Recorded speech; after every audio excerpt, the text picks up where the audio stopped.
Alright. We rolling? Oh, you rolling. What it do, what it do, what it do. What's good? How y'all doing today? Yes, sir. So, welcome to the very first episode of the Cookin Sauce Podcast with JS. Even though it's the first episode, I wanted to make a special guest. I got Chris Jordan with me. Say what's good to the people. Hey, what's good, people? How y'all doing?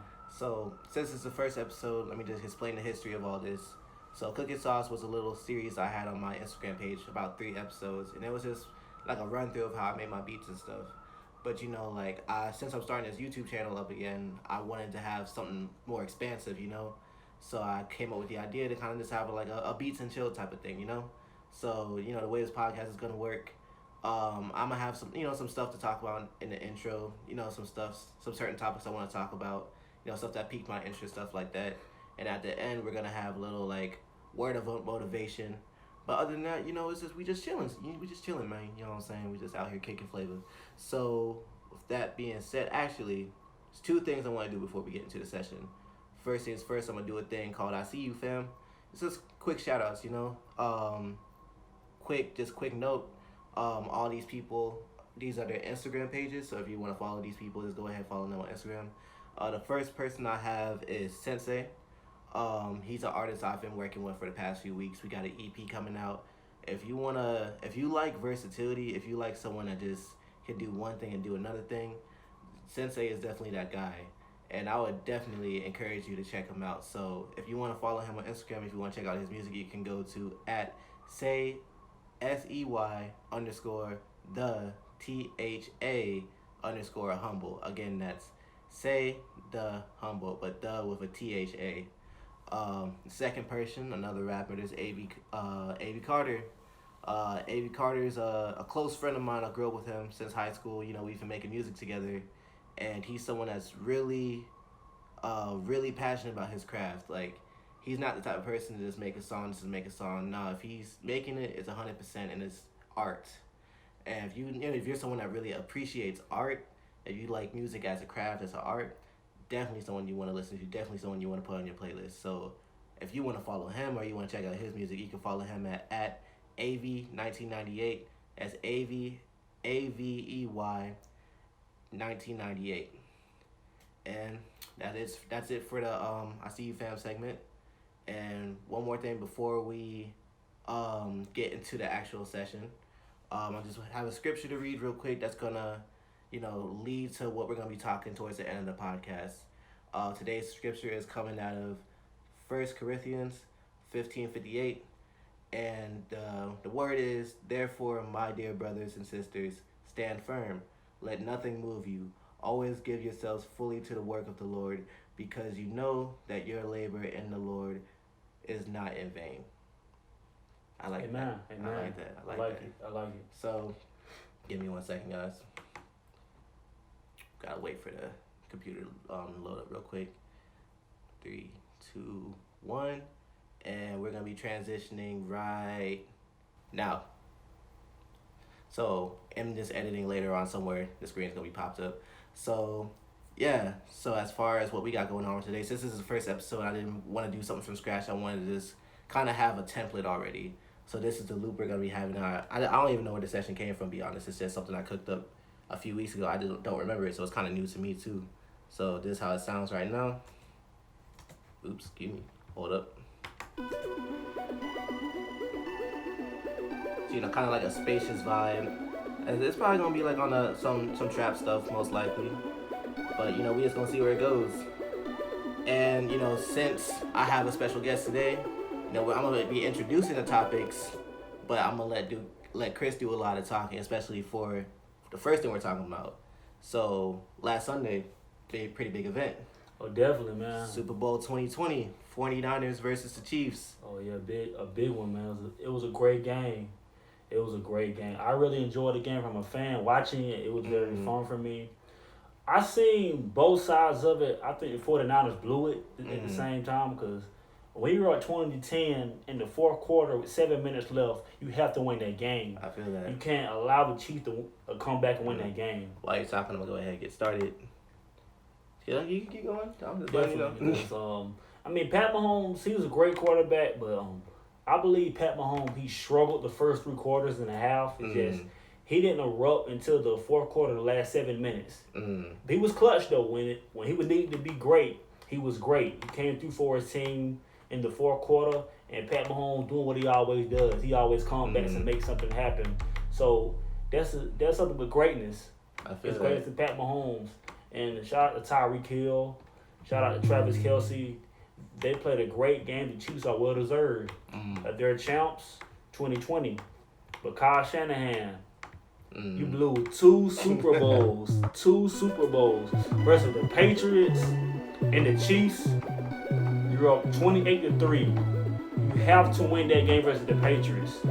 Run the ball. And this time you're up 20-10 the fourth quarter and you still don't run. I don't understand what's wrong with him, but he cost 2 Super Bowls. Kyle Shanahan, I'm just shaking my head at you. It's just not smart coaching. Same time, players do win games. Sometimes coaches can lose games as well. Bad coaching in certain situations and everything. Definitely. But next year we're going to see how the Chiefs are going to do in trying to go back to back. Right. I can't wait. I'm ready for it already. But I'm ready for basketball to start too, Jordan. Yeah, then I'm not gonna lie. Like, personally for me, I've never really been a sports fan like that though. Like this past Super Bowl, like, you know, I was in and out of cribs and stuff like that. But I keep myself pretty occupied. So like that whole Sunday, I was just like project after project after project. Cause like went to church. After that, went to a homie's house to work on something. Watched a couple clips of the game. After that, went to go do something else. So it's just like, if you could describe like how the game just went, like if you had to describe to somebody like the details, the highlights of the game, like what would you tell? Well, I would say that at first, at first it seemed like it was going to be a high scoring game, but the Chiefs, the 49ers played very good defense the first 3 quarters. They played very good defense. They had the Chiefs kind of struggling and wondering, like, man, we can't get our offense going. And Jimmy G was playing good the first 3 quarters. I was highly impressed with him because he was making good flashing plays. They were making good reads for the offense, and he wasn't forcing anything besides the early pick. But I would say from a person, if I was telling you how it went, the game was a great game. I would say it was great defense. At the same time, the Chiefs could have ran it up more because they didn't want to hurry it up. When they established the hurry up and threw the ball down the field, that opened everything up. Tyreek Hill, it was a play in the fourth quarter. He threw the ball, I think it was 3rd and 15. Pat Mahomes, he went back and threw a 44-yard pass to Tyreek Hill, and that opened everything up for the Chiefs. That led out the touchdown with Travis Kelce. It was 20-17. Jimmy G gets the ball back. Gets the ball. They're up. It's 5 minutes go in the game. They don't run. Really? They pass the ball. Like, why are you passing the ball? You have the second best run game in the NFL. So they passed the ball, and unfortunately, they had to punt the ball back to Kansas City. Pat Mahomes drove down the field, marching like a marching band. He marched. Damon Williams played a great game. To me, I thought he was going to get MVP, Damon Williams. He had a great game. And I'm not a believer in Damon Williams, but he was a great that night. He showed me, like, he proved me wrong. Like, he deserved to be where he is. I feel that. Because he marched and they scored a touchdown, 24-20. Right then, I knew it was over. I knew Jimmy G was not finna march down and win that game. I call him Porn Star Jimmy. Because he's been dating a porn star. Oh, really? Yeah, dating a porn star Jimmy. So I call him Porn Star Jimmy for a reason. I'm not knocking him now. They're the porn star. That's his business. Yeah, you're doing what you do. Just saying. But me personally, I ain't no porn star. Can't be me. I can't do that. I'm not going outside. Right. Especially if that go downhill, because stuff like that, there could be a lot of drama within that. I can't. Yeah. So man, just tell me how, like, what made you want to start music? What drew you as a child or whenever in your life to start being a music artist or trying to get involved in music? All right, we're the little origin story. I'm down for that. So excuse me, guys. I'm not used to like talking and working at the same time. Like I said, this is the first episode, but we learning. But I started making music when I was 12. I started off as a dancer actually. I used to do a lot of break dancing, like when jerking was a very popular dance and the Dougie and stuff like that. That's what really got me into like music really. At some point in time, I was just listening to the music I was dancing to, cause like the music like for jerking and Dougie and stuff, like all of it's pretty simplistic. It's just like Cat in the Hat round and stuff like that. So at one point in time, I was like, you know what, I would like to make a music I dance to. So like I told my dad I wanted to make music.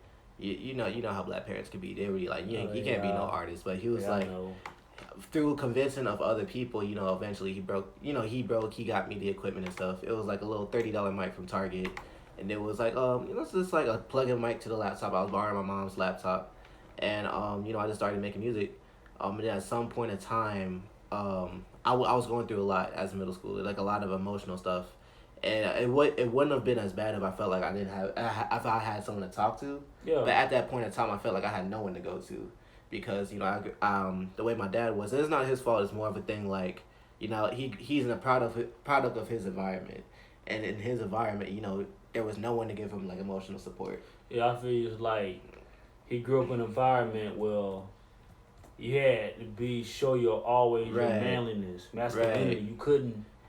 Being taught a man don't cry, a man don't ask for help, and and most men are like that, prideful, very prideful. In life, there's nothing wrong with crying or talking to somebody for help, because everybody needs help at something in life. You can't I don't believe in you just know everything. Exactly. Nobody knows everything. There's nothing wrong with asking for help. Help is a good thing, because sometimes help can save your life. Exactly. Everybody who doesn't want to have help, some people don't survive in life. They drown. They, it's just, help is a great thing. So, and that comes with your surroundings. You sit around the right people as well. When you try to sit around people, a circle of people that care about you and they want to help and see you be a better man and grow. Ask for help is a good thing. Definitely. So I think that comes from surrounding and environment as well. Being raised in a certain environment can hinder some of those things. Things far as being prideful or manly, they say. But yeah, so where was I going with that story? So, music, basically rapping, I started writing a lot more. I started writing a lot of emotional pain. Started talking about what I was going through, and it kind of became my therapy.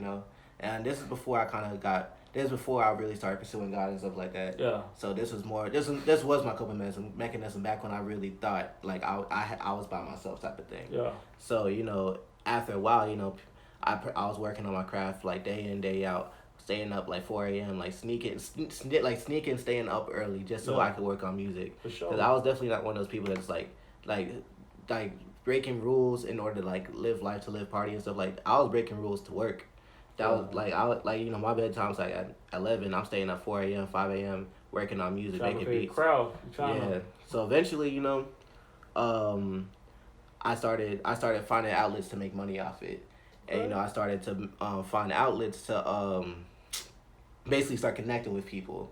But when I came here, that's when I started to like my whole mentality started to change. So I kind of like started from scratch, and I don't mind it either, because the music I make now, it has more of a, not that it's deeper, but it's like, I feel more proud of it, you know what I'm saying? Yeah. Because the message is twice as positive as it was. It's not just depressing music, it's just like, it's music that even when you're down is uplifting, And it's not like a thing like you can do it, it's a thing like, hey, like, we're on the same page, but just know, like, we can grow together type of thing, When I think of a music to me is like telling a story. Telling a story through your experiences in life, and what made you, and some people can relate to. So, in life, people can relate to a real story. People know if you're real with your faith. Right. People just know because they can feel it in your music, in your lyrics, in the way you speak it. Because everybody who's raps does not live it. Right. Some people try to put on a mask like they live this life, but they don't live this life. Exactly. Yeah. They don't. Exactly. They don't. Of course, at the same time, it's about marketing. That market your brand, but same time, people can tell what's real and what's fake. And I know you are. I know you're real, and you perfect your craft. And you work hard every day, and you've been living it. Yeah. Not speaking about it. You've been living it through your life and experiences. And I'm proud of you. And keep on working at it. You really about to make a young dude cry. You know what I'm saying? I'm not trying to cry. I ain't trying to get all emotional. But just keep on striving to be the best that you can be. I think about Kobe Bryant. I'm talking about Kobe Bryant for a second. What made him to me was so great was, of course, his passing was just, I couldn't believe it. I was in tears. I was crying. Him and the daughter, and everybody that died in the crash. I think about him. What made him so great. He was so hungry at being the best. Right. When everybody's sleeping, he's working. He didn't go out. He didn't want to go to the party. He didn't want to drink, smoke. He worked on his craft daily. He worked. See, people in life, people always say, I want to do something in life. Really speaking some but facts right they now. don't want to put the work in. You have to put the work in. You have to spend countless hours. You have to sweat, believe. You have to eat it. Grind every day to be successful, be great at something. All the greats, you have to. There is no day off. Right. Every day is a grind because tomorrow's not guaranteed a promise to nobody. Right. You really speaking some facts right now, but I'm going to ask you to hold on to it. Yeah. Because today's message, I really feel like you're going to be able to bounce back off it more. You feel me? Definitely. So we're almost at that time where it is time for the motivational message. But before we do that, I'm just going to show y'all what I just cooked up real quick before I actually mix it. So this is like the raw sound with just everything kind of slammed together. So this is what it sounded like.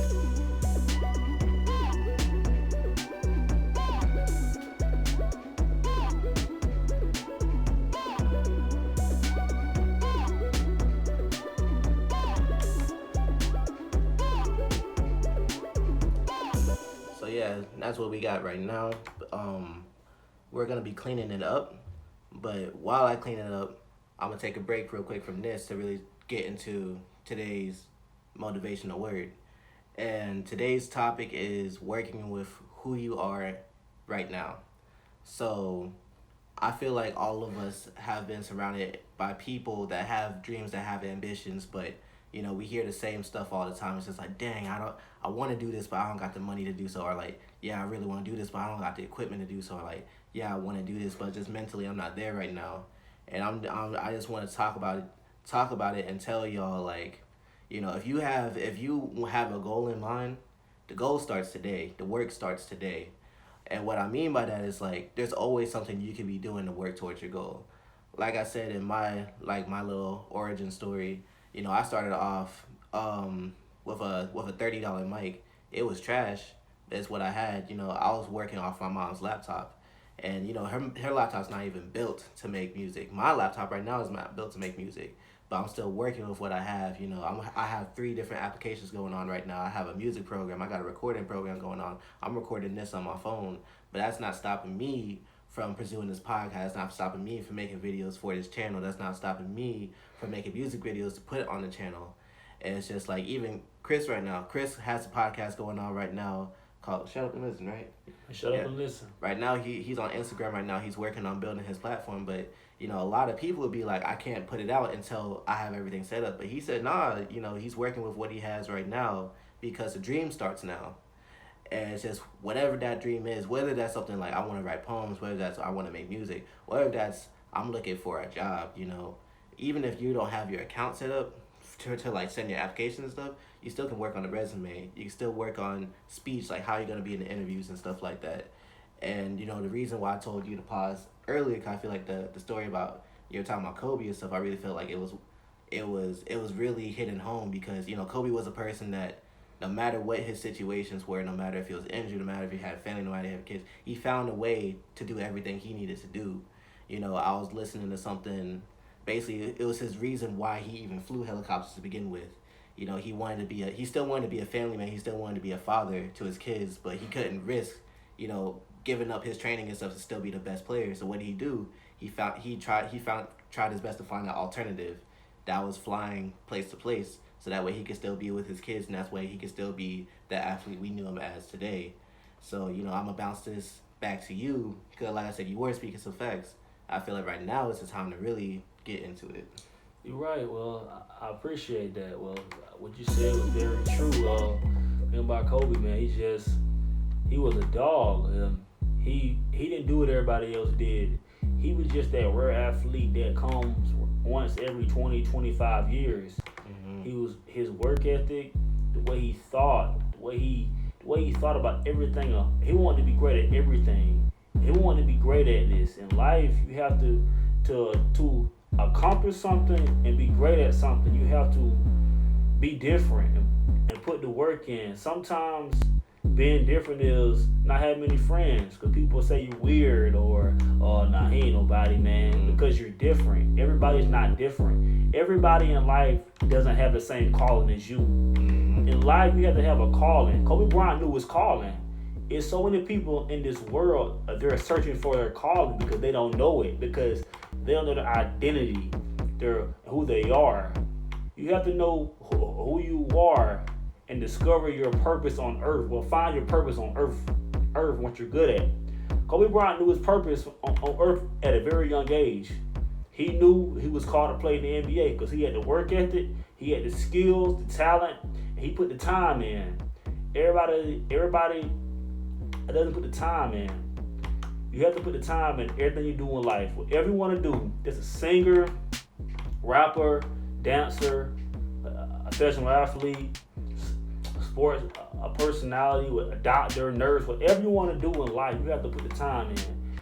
You have to practice that every day, daily. You have to eat, breathe, sleep that. Every day is a grind mode. It's a grind. It's a grind. It's a grind out here in this world. And the world is not easy. Everything is not finna just be handed to you like a love song. No. Right. Like, I know a love song sounds good and feels good, but no, life is not a love song. Life is like a horror movie. Mm-hmm. You don't know what's next. One time you might have walked in, somebody just come out and try to eat your face off or kill you. You have to grind and keep moving forward. It's this quote me and my brother always say: real men solve problems. Sorry man make excuses. You solve the problem. One of my favorite movies is Fat Albert. I don't know why I'm talking about Fat Albert.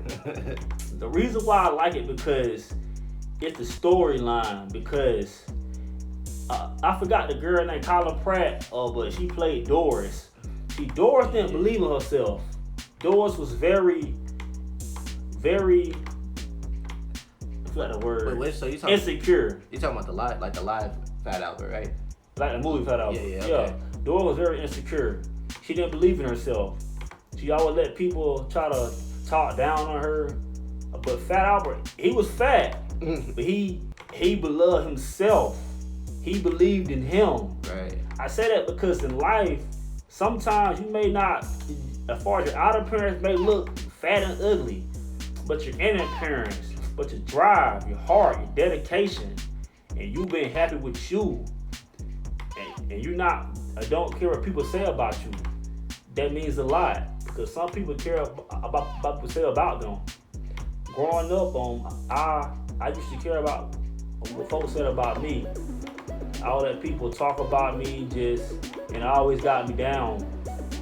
But when I got older, up in age, like the 10th or about 11th, 12th grade, I said I would never let what people say about me hinder me or hold me back, because I'm different. I have a calling on my life. People who don't have a calling don't understand. But that's why you have to surround yourself around people that want something out of life just like you. To me, it's not hard. It's not hard. You just gotta surround yourself around the right people. Know your vision, know your why, and put the work in and execute. That's all. Connect. These days and times, it's about who you know, not what you know. Period. It's about what you know. So as somebody that's someone that's working towards their dreams right now, like with the podcast and everything like that, with this podcast plus the podcast you personally have, what would you advise someone else that's really trying to get into something, no matter if it's like we said, like music, podcasting, like working out? Like, what would your advice be to them if you could speak to them right now? My advice with them is, if you're trying to do whatever you're trying to do, have a plan and how you're going to do it. Have a weekly plan, have a monthly plan, have a daily plan of where you want to be, what you want to accomplish it, and how you want to accomplish it. And find you a team. Find you whatever you want to do. If you want to be a rapper, find you a good producer. Find you a guy good with making beats. Find you a person that can rap like you. Like, find people that's going to make you better and hold you accountable. Because you have people who not hold you accountable, 9 times out of 10, you're going to be sorry. I'm just calling it how I see it. You're going to be sorry. And in life, from every great athlete, every great actor, whatever in life, they have a great surrounding. They have a great inner circle. So that's what I would tell somebody who's trying to be a rapper or whatever they want to be in life. And make sure it's something you love to do. Because if you don't love to do it, why are you doing it? It's a waste of time. Make sure it's your passion. That's definitely true. Perfect timing too. Beat's done. I'm not gonna worry about structuring it. I'm just gonna have it loops. But as far as like mixing it goes, I'm just gonna show y'all how it came out.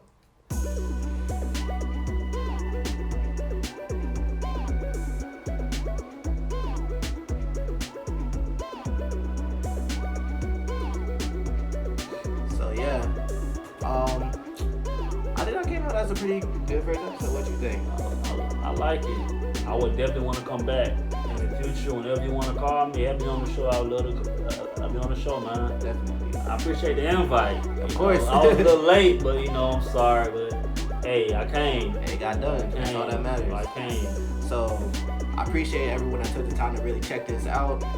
This podcast is something that really means a lot to me because as much as I love making music, I really want to start interacting with y'all. I want y'all to get to know me as a person as well as a musician, And, I plan to have more special guests on here, not just artists, not just people working, just people, because this channel, this podcast is for the people, Like I said, we just out here chilling, talking to each other, interacting with each other. But yeah, I think we're just going to go ahead and call it a day for today. And again, thank y'all. And I guess I'll see y'all on the next video. Appreciate it. Peace. Love y'all.